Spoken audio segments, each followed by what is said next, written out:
engineering change orders that are asserted by the vendors to be de minimis.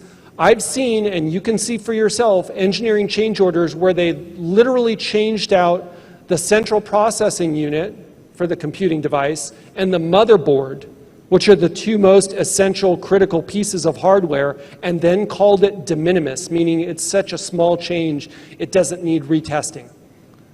It's ludicrous. Then there's acceptance testing. You know who conducts this?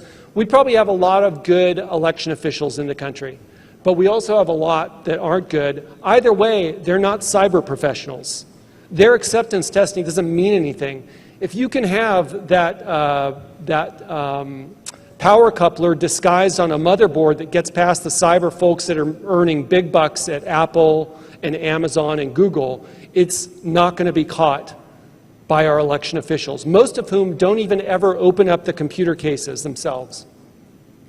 Then logic and accuracy testing, which is an artifact of the old days when the systems were mechanical or electromechanical.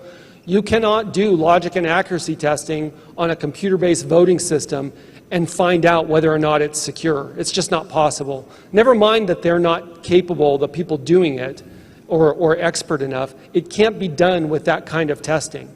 To test one of these systems that we have fielded in all our counties to see whether or not it had a compromise or vulnerability, it would take me, with the people I used to work with, it would take them 2 months, maybe 3 months, with nation state level resources to even hope to find the kind of compromises that can be embedded in a complex computer system. And then, God help us, the election experts. How many times have we been told now, you don't really understand what's happening because you're not an election expert?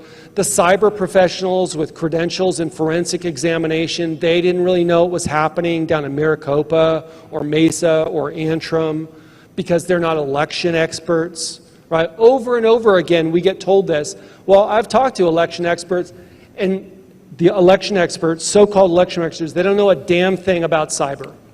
I have yet to find a single one that knows anything about cyber.